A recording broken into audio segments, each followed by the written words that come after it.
nosso conteúdo de botânica e dessa vez a gente vai falar de qual grupo? Dessa vez, nós vamos falar de um grupo de plantas chamado de gimnospermas. Mas antes, eu quero fazer uma pergunta para você que está aí em casa. Qual foi a maior árvore que você já viu na sua vida? Eita. Você tem uma ideia? Eu sei qual foi a que eu vi maior. Ah, é? Vou falar, pode? Pode. Aquela do pica-pau, do desenho do pica-pau. lembrei. Que lembra que o pica-pau derruba a árvore e o cara corre, mas de todo jeito cai na cabeça do cara. Será que tem a ver com esse grupo aqui? Não sei, será? Bom, pessoal, quem está acompanhando aí as nossas aulas pelo Biologicando já viu as aulas das briófitas, pteridófitas e pode perceber, pode acompanhar que esses grupos de plantas, eles estão adquirindo aquisições, evoluções. Isso. E a gimnosperma é o terceiro grupo e a gente vai evidenciar essas evoluções acontecendo nesse grupo também. Exatamente. Como, por exemplo, o aparecimento pela primeira vez no grupo de planta das sementes. Só que essa semente tem uma característica que dá nome ao grupo, que são sementes nuas. A palavra gimnosperma significa sementes nuas e o tio Juliano vai explicar isso pra gente daqui a pouquinho. Exatamente. Bom, as gimnospermas é um grupo que apresenta uma grande variedade de espécies, que a gente vai classificar de acordo com algumas características. Exatamente. E o primeiro grupo aí é o grupo das coníferas. Fala um pouquinho aí das coníferas pra gente. Vamos lá então. Olha a palavra conífera e olha a imagem que a gente tem aqui. Conífera vem da palavra cone, não é isso? Ou seja, essas árvores, elas se assemelham a cones. E a que a gente falou no início, no desenho do pica-pau mesmo, que se passa lá nos Estados Unidos, Sim. e nos Estados Unidos tem um monte dessas plantas. São aquelas árvores, né, que parecem um triângulozinho. E a gente vai falar e vai mostrar algumas, né, agora. As mais comuns, certo, são as sequoias, que são árvores gigantescas e que a gente vai mostrar a foto de algumas mais adiante. Essas coníferas também apresentam muitas coníferas lá na floresta boreal. Exatamente, Não é isso? isso mesmo, Que professor. apresenta aquelas folhas com formatos de espinhos, bem adaptado à região fria. Fria, né? Geralmente os lugares mais frios são ricos dessas coníferas. Vocês já viram uma cicadófitas? Cicas. Olha só, o Juliano tá lembrando aí, porque na casa da tia dele tinha um exemplo de cicas, Tinha. né? E ela não libera um cheirinho muito agradável, não. E geralmente as pessoas usam esse tipo de gimnospermas, cicas, como uma planta de ornamentação. Isso. Ah, olha aí, acho que lá na porta da nossa escola SESI tem dessa... Isso, na porta da escola SESI também tem uma plantinha. cicadácea. E o engraçado é que essas plantas têm um odor muito forte, é muito desagradável e elas são quentes, né? A cicadácea, se você pegar aqui nela, no centro dela, o que a gente vai falar no estróbilo mais adiante, é muito quente. É uma planta que tem uma quantidade de calor muito grande armazenada no seu corpo. E a gente vai falar um pouquinho mais disso adiante. Bom, Gnetopteras aparecem muito lá na floresta amazônica, né? Exatamente. Olha lá, podem ser representadas como árvores ou trepadeiras. Isso. Também é um exemplo aqui de gimnospermas. Eu nunca vi uma gnetofta, nunca vi. A gente foi na floresta amazônica, mas não viu. Não vi. Se você já viu, curte, comenta e fala pra gente onde você viu uma planta dessa, certo? Porque eu ainda não conheço. E essa? Agora a gente tem as ginecófitas.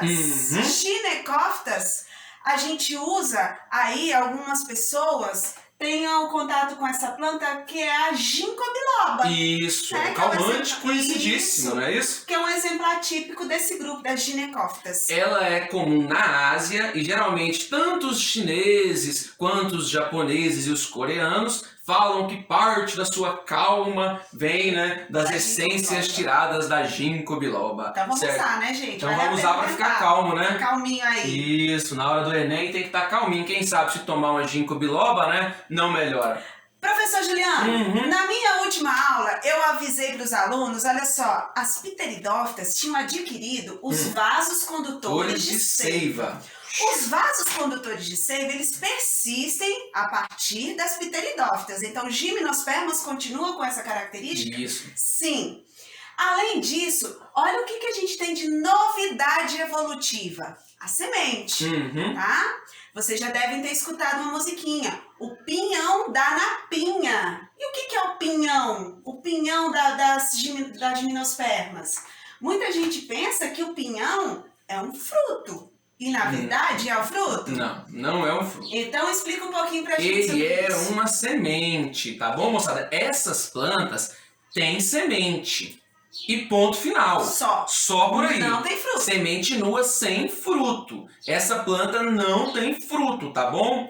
Os pinheiros do Paraná, as araucárias, as sequoias gigantes, elas não têm fruto. Ela tem semente. Nasce a semente lá, mas não nasce o fruto. Tá bom? E isso é bom? Não, não é muito bom. Por que isso não é bom? Porque o fruto, geralmente, ele é delicioso e ele armazena muita glicose e facilita demais a disseminação. Isso, O macaco, por exemplo. O macaco, ele esparrama um monte de semente sem querer. Ele vai comendo fruto e vai jogando semente para todo lado. Quando a gente vê, já nasceu um monte de árvore. Já no caso dessas aqui, é claro que tem alguns animais que comem. A gralha azul, que passa propaganda toda hora na televisão, né? Ela come, mas é claro que são animais, o interesse dos animais por essa planta é um pouco menor. Por isso que ela não tem tanto sucesso assim. E não é todos os nossos alunos que conhecem. Beleza? E essa semente é a estrutura reprodutora. Muitas vezes os meninos perguntam, mas professor, quem, entre aspas, é o filho da planta, né? Como a planta... Gente, é a semente. A semente... Dentro da semente a gente tem um embriãozinho. Tem um embrião. Que vai dar origem ao novo ser, à nova planta. Então a semente é algo muito importante. O intuito da planta é produzir essa semente. Certo, moçada? E tá aqui uma delas, a mais conhecida, que tem no Brasil, tem no Paraná, tem no Rio Grande do Sul, tem em Santa Catarina, um pouquinho em São Paulo e no sul de Minas também tem. Mas no geral, no Brasil, onde se mais tem é no sul. Se você for do sul, e aí? Vocês gostam de comer essa planta? Aqui em Goiás ninguém conhece, hein? Ninguém conhece, acho que a saída ia ser pouca, hein? Eu não sei. Além disso, olha só, a gente já vê nessas plantas, pode passar, professor, a presença de uma certa estrutura que lembra uma flor. Lembra uma flor. Mas ainda não é uma flor verdadeira, né? Que seria a pinha, que a gente usa lá para ornamentar as nossas árvores de Natal. Isso, né? A gente usa, muitos livros vem escrito, né, e dá o nome dessas flores de cones, na verdade. Além da árvore parecer um cone, as dadas como flores também lembram cone, por isso que todo mundo conhece essas plantas como coníferas, tá bom? Olha só como é esse, entre aspas, flor, que muita gente erroneamente acha que é um fruto, tá bom? Não é um fruto, isso aqui é uma flor primitiva, certo? Será, professor, que já tem aquela diferença entre a flor feminina, a flor masculina? Isso já vai acontecer nesse grupo de planta? Olha, nesse grupo de planta, as flores, né, ou seja, já vai haver uma separação do sistema reprodutor masculino do feminino. Já vai haver uma diferença.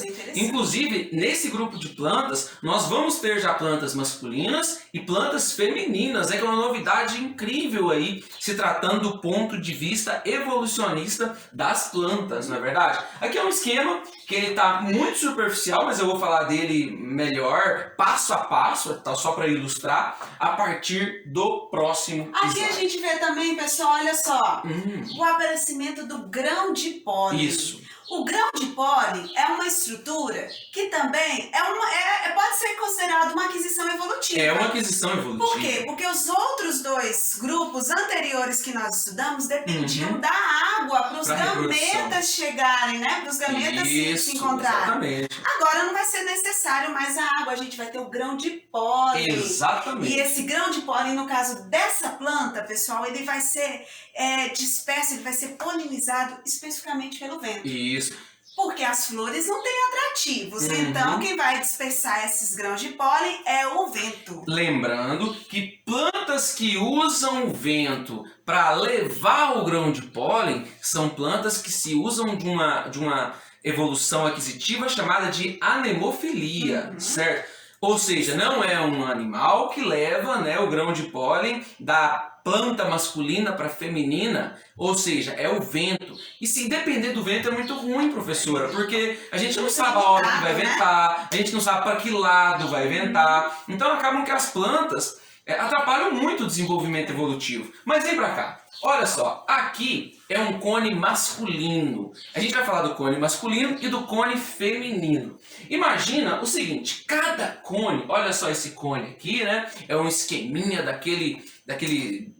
entre aspas, flor, né, que a gente falou.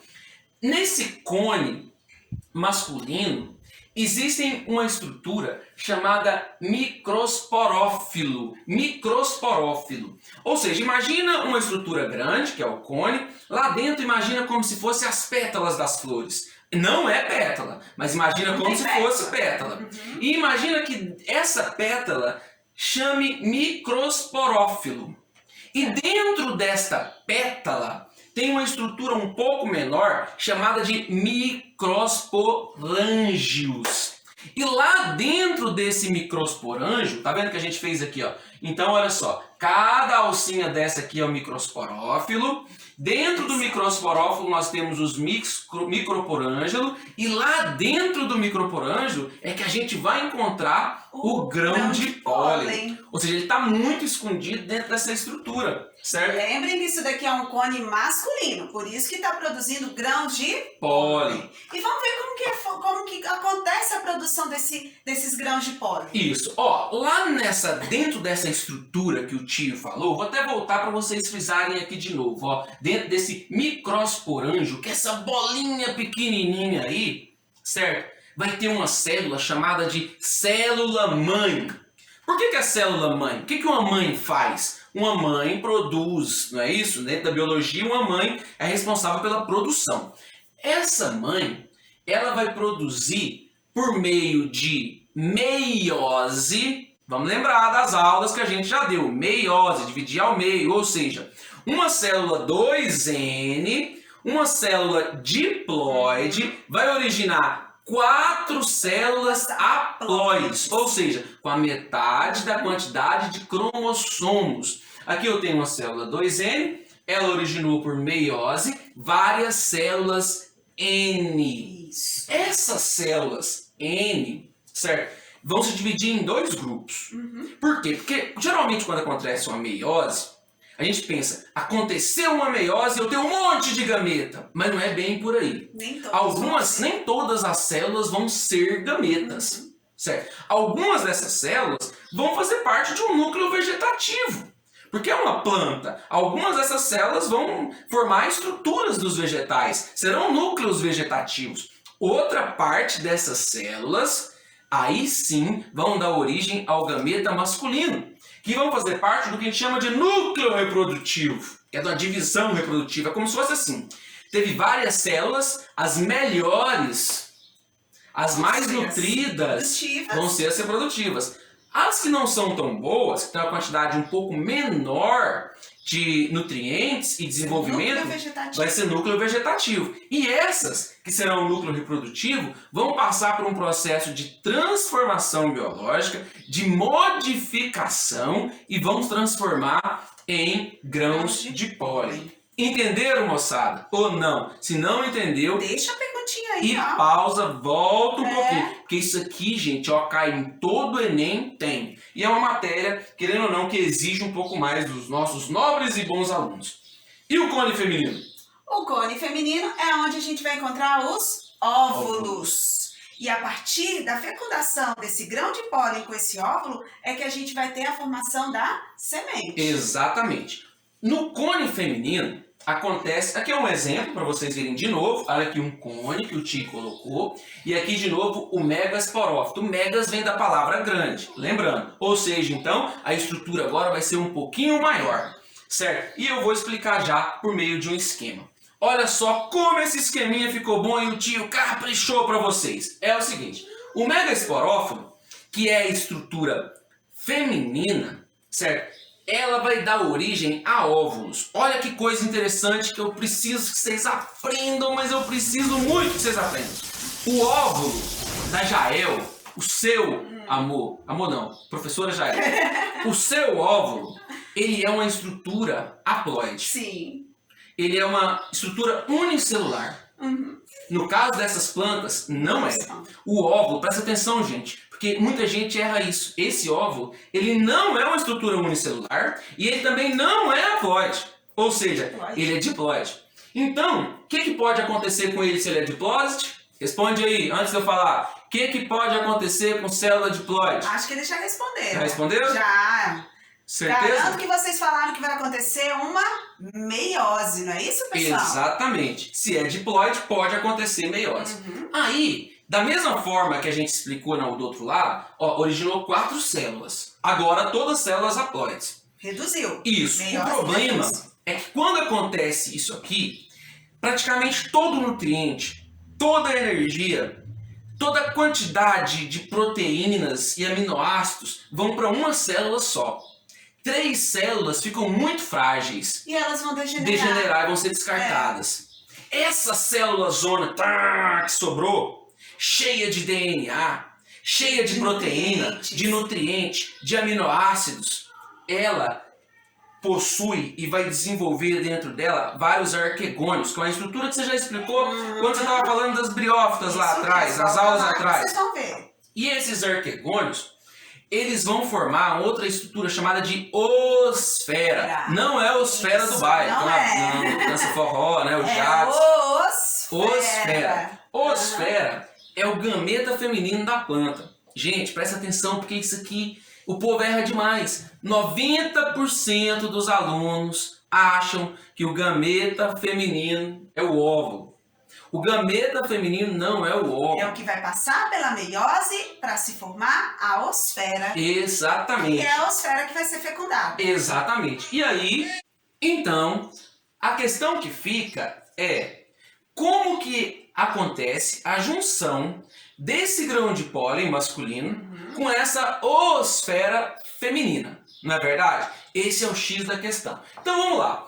O grão de pólen, certo? Ele entra no cone feminino por meio do vento. Quando ele entra no cone feminino, acontece que ele desenvolve uma estrutura chamada de tubo polínico, certo? Ou seja, quando acontece uma transformação no grão de pólen e ele começa a desenvolver uma estrutura como se fosse um canal. Se fosse um canal, sim. Um tubo mesmo. Imagina um cano. Imagina que o grão de pólen parou na flor feminina, no caso não é uma flor, mas como se fosse um cone feminino, e ali ele começou a se transformar num cano. Esse cano, chamado de tubo polínico, vai encontrar, certo? Ele vai penetrar no óvulo, no caso no óvulo mesmo, porque a osfera está lá dentro do óvulo, certo? Então ele vai penetrar no óvulo, e aí ele vai, no interior desse tubo polínico, imagina o cano. O cano cresceu e entrou dentro do óvulo. No interior desse cano aconteceram várias mitoses. Ou seja, para esse canal crescer, né? Para ele crescer. Né? Uma mitose a gente sabe que é uma divisão equacional. Sim. Ele cresce e também os produtos, as substâncias que estão ali dentro também vão aumentar o volume. Quando isso acontece, então, o gametófito masculino mistura o material genético com o gametófito feminino, que se encontra na osfera. Isso. E aí a gente tem a formação das sementes. Ok? Ainda não. Ainda não. Porque o que acontece? Forma uma estrutura chamada de microprótalo. Verdade. Antes da semente. Então, a junção do gameta masculino com o feminino forma esse microprótalo, certo? Esse microprótalo, ele vai ter vários núcleos também, certo? E como a gente já falou há uns 2 ou 3 slides atrás, esses núcleos nem todos vão se transformar em semente. Muitos deles vão degenerar, ou seja, não tem proteína e nutrientes suficientes para se transformar numa semente. Então é assim que vai acontecer o encontro. E o encontro depende do vento. Professor, não acontece como nas plantas de uma abelha. Não acontece porque as abelhas são atraídas por 2 coisas. Cor, ou por cor, ou por cheiro, ou por sabor. E os cones não tem. Não tem nada disso. Então o vento é que tem que levar esse grão de pólen, certo? De um lugar para o outro. Então, para as conclusões, para a gente finalizar, porque a outra está ficando muito grande. Primeiro, durante esse processo, o óvulo se transforma em quê? O óvulo vai dar origem às Semente. O óvulo vai transformar em semente. A semente, ela vai se transformar no quê? Esporófito. Que é uma nova planta. Isso. A semente vai se transformar numa nova planta. E no caso dos pinheiros, certo, até anotei aqui, o cone é a pinha e o semente é o pinhão. Aqui para nós em Goiás, quase não tem dessas plantas. Não. Primeiro porque a gente está no cerrado, tem uma grande quantidade de alumínio no solo e atrapalha o desenvolvimento dos vasos condutores de seiva dessas plantas, mas é um assunto muito grande e é um assunto para a próxima aula, Sim. certo? Então aqui no cerrado, querendo ou não, as plantas são de pequeno porte, devido a essa grande quantidade de alumínio no solo. E aí, outro fator, elas gostam de um clima frio. E aqui no cerrado, o clima não é frio, né? Quando tá fazendo frio pra gente aqui, lá no sul, o pessoal tá arrebentando de calor, não é verdade? Tá com muito calor. Então essas galera, plantas... olha só, pra gente fechar, o que a gente vai lembrar? As características principais. Coloca aí, ó, no mapa resumo de vocês, olha só. As gimnospermas são plantas de grande porte. Muito grande. Sim. A primeira vez que apresentam as sementes. Exatamente. E, além disso, elas se tornaram totalmente independentes da água na reprodução. Não precisa da água. Devido a grãos de pólen e o tubo polínico que a gente explicou aqui nessa aula. Exatamente. Tá bom? Então, isso aí ó, precisa estar bem marcadinho e bem destacado para vocês não errarem nas questões. Isso. Nesse slide aqui, para finalizar, mostra algumas fotos das principais gimnospermas do mundo. Certo? Essa aqui é uma sequoia gigante, nos Estados Unidos. São plantas muito grandes, certo? São as maiores plantas do mundo, certo? Muito, muito, muito grandes.